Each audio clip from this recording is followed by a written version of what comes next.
कक्षा 10वीं विषय गणित इकाई 4 द्विघात समीकरण प्रश्नावली 4.3। प्रश्न छठवां, एक आयताकार खेत का विकर्ण उसकी छोटी भुजा से 60 मीटर अधिक लंबा है। यदि बड़ी भुजा छोटी भुजा से 30 मीटर अधिक यदि बड़ी भुजा छोटी भुजा से 30 मीटर अधिक लंबी हो तो खेत की भुजाओं को ज्ञात करना। आयताकार खेत दिया है, माना कि ये आयताकार खेत है जिसको हमने नामांकित कर दिया काहे से, ABCD से। लिखी जानकारी को ध्यान से देखिए। एक आयताकार खेत का विकर्ण उसकी छोटी भुजा से 60 मीटर अधिक लंबा। हम जानते आयत में एक लंबाई होती है और एक चौड़ाई होती है। लंबाई बड़ी होगी, चौड़ाई छोटी होगी।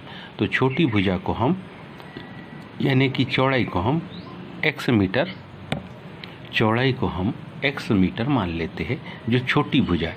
अब तो विकर्ण क्या होगा, छोटी भुजा से 60, छोटी भुजा x है तो उससे 60 मीटर विकर्ण होगा कितना, x धन 60 मीटर। आगे देखिए अगली जानकारी दी है, यदि बड़ी भुजा छोटी भुजा से 30 मीटर अधिक लंबी। बड़ी भुजा मतलब लंबाई की बात कर रहे हो, तो बड़ी भुजा कितनी है, x धन, तो x धन कितना 30 मीटर। ध्यान से देखिए, तो अगर इसको ध्यान से देखें हम तो ABD एक समकोण त्रिभुज बन जाता है।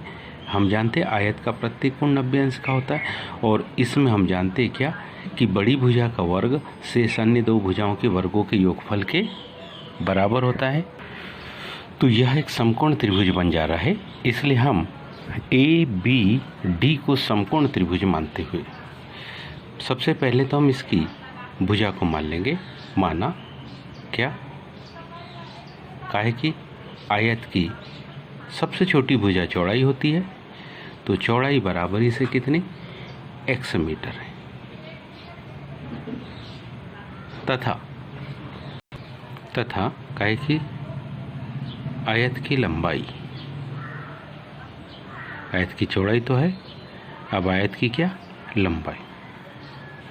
उसने कहा यदि बड़ी भुजा छोटी भुजा से 30 मीटर अधिक हो, अर्थात आयत की जो लंबाई होगी वो कितनी होगी, x धन 30 मीटर। अब क्या, आयत का विकर्ण, आयत का क्या विकर्ण, उसके बारे में लिखा है कि यदि खेत का विकर्ण उसकी छोटी भुजा से 60 मीटर अधिक लंबा है, छोटी भुजा x मीटर, तो इसका विकर्ण होगा उससे 60 मीटर ज़्यादा। अब हम में से सब जानते हैं क्या कि ये जो त्रिभुज है, ये इसको ध्यान से देखें तो हम पाते हैं कि ये तो एक समकोण त्रिभुज है। कौन सा, A बिंदु B और ये बिंदु D, यानी कि क्या, ये है x धन 30 मीटर, ये है x धन 60 मीटर और ये है x मीटर। यहाँ कोण कितने अंश का, 90 अंश का। यहाँ पर कोण है 90 अंश का। तो त्रिभुज ABD में कौन सा प्रमेय, बोधायन पाइथागोरस प्रमेय। बोधायन क्यों, क्योंकि पाइथागोरस से सैकड़ों वर्ष पूर्व बोधायन ने इस प्रमेय को प्रमाणित किया था।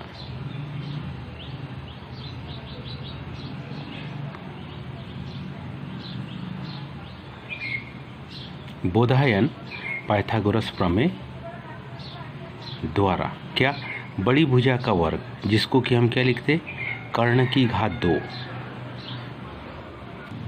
ध्यान दीजिए, आयत में इसको हम विकर्ण कहते, लेकिन इस विकर्ण के सापेक्ष जब इसको दो अलग अलग भागों में बांट लिया जाता है तो ये समकोण त्रिभुज में वो ही भुजा कर्ण कहलाती है। तो कर्ण की घात 2 बराबरी से क्या, आधार की घात 2 धन किसकी घात, लंब की घात 2। हमारे पास यहाँ पर कर्ण भुजा यानी BD, कर्ण मतलब BD की घात 2, आधार मतलब AB की घात 2 और लंब मतलब AD की घात 2। इन मानों को प्रतिस्थापित करेंगे। BD की घात 2, BD की घात 2 मतलब किसकी घात 2? x धन 60 पूरे की घात 2। AB की घात 2 मतलब x धन 30 पूरे की घात 2 और AD की घात 2 मतलब x की घात कितनी? 2। अब इसका जब अपन हल करेंगे तो यहाँ जो मान आएगा उसको देखो। a धन b पूरे का वर्ग करते तो a का वर्ग, b का वर्ग और 2ab। तो यहाँ जो मान आएगा उसको थोड़ा सा ध्यान से देखो। x की घात 2 धन 2ab यानी 2 गुणित x गुणित 60, तो 60 का 2 से गुणा 120x, 6 6 36, 3600। x का वर्ग 2 गुणित x गुणित 30, 60x, 30 दिया 90 यानी कितना? 900 धन x की घात कितनी? 2।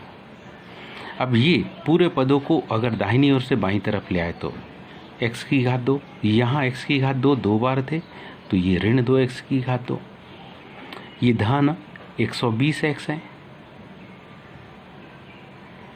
ये 60x है, उधर से इधर आया ऋण 60x हो जाएगा। आगे देखिए, ये अंक कितना? 3600 है, दाहिनी तरफ से 900 आया, बराबरी से 0। 2x में से x की घात 2 घट गए तो ऋण x की घात 2, 120 में से 60 को घटाएंगे तो धन 60x,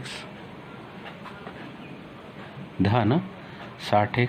3600 में से जब हम 900 को घटाएंगे तो मान आएगा कितना? 2700, बराबरी से कितना? 0। अब ध्यान से देखिए, पहले ही पद ऋणात्मक है, हम नहीं चाहते कि पहले x की घात 2 वाला ऋणात्मक हो, इसलिए उसको धनात्मक बनाने के लिए हम समीकरण के दोनों पक्षों में ऋण का गुणा कर देंगे। तो ऋण का गुणा करने से ये ऋण 60x, ये ऋण 2700। यहाँ अब हम इसको अपनी मर्जी से हल कर सकते, या तो सूत्र विधि के द्वारा ABC के मान निकाल के सूत्र में रखें, या तो मध्य पद का विभाजन यानी जिसको हम कहते गुणनखंड मेथड।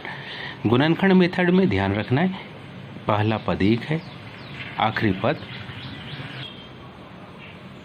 पहला पद 1 है, आखिरी पद ऋण 2700 है, इन दोनों का गुणनफल ऋण 2700 आना चाहिए और मध्य पद का योग ऋण 60 आना चाहिए।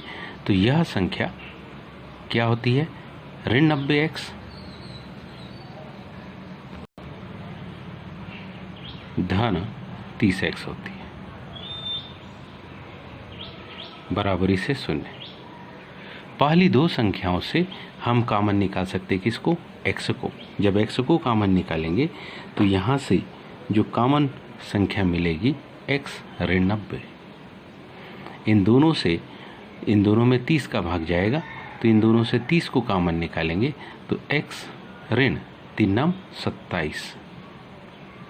पुनः ध्यान से देखिए तो x ऋण 90, x ऋण 90 दोनों पदों में कॉमन है।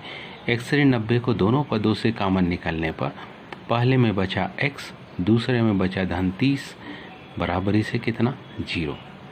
यदि हमने पहली संख्या x धन 30 ली, क्योंकि दो अंकों का गुणनफल 0 है, इसका मतलब उसमें से अवश्य ही एक अंक शून्य के बराबर होगा। x धन 30 बराबरी से 0 लेते हैं, तब हमारे पास जो x का मान आया वो कितना? ऋण 30। यानी सबसे छोटी भुजा ऋण 30 मीटर। हम में से सब जानते हैं क्या कि भुजा है, और खेत की भुजा, क्योंकि यह खेत की भुजा है और हम जानते हैं खेत की भुजा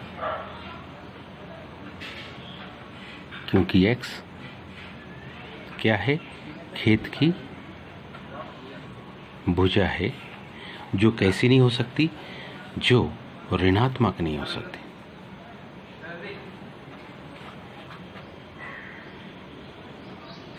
जो ऋणात्मक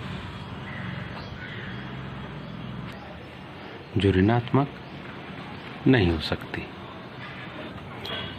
अब देखिए अगली कंडीशन, x धन 30 बराबर 0 तो x ऋणात्मक आ गया। इससे खेत की भुजा क्योंकि ऋणात्मक नहीं हो सकती, इसलिए x ऋण 90 बराबरी से 0 ले, तब क्या आएगा देखिए, इसलिए x ऋण 90 बराबरी से क्या 0। तब जब पक्षांतर करेंगे तो x बराबरी से 90 मीटर। ये धनात्मक है, ये संभव है। अतः काहे की खेत की कौन सी,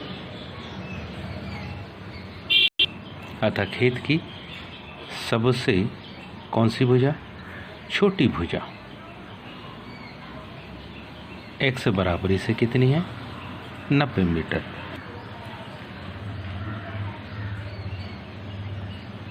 खेत की कौन सी भुजा, बड़ी भुजा।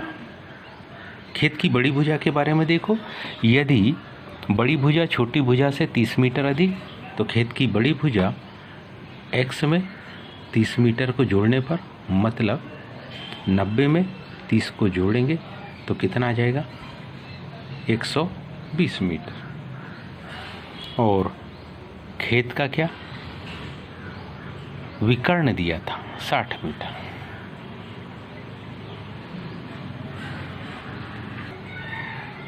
खेत का विकर्ण कब आया था, x में 60 को, मतलब किस में 90 में 60 को जोड़ने पर कितना 150 मीटर। तो इस प्रकार से हमारे पास सारी माप आ गई।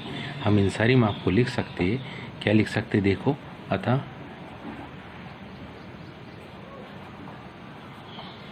खेत की कौन सी सबसे छोटी भुजा, अर्थात क्या खेत की सबसे छोटी भुजा यहाँ पर चौड़ाई होगी, जिसको आपने x माना था, और वो आ गई आपके पास कितनी 90 मीटर। वो कितनी आ गई 90 मीटर। काहे की खेत की कौन सी भुजा, बड़ी भुजा।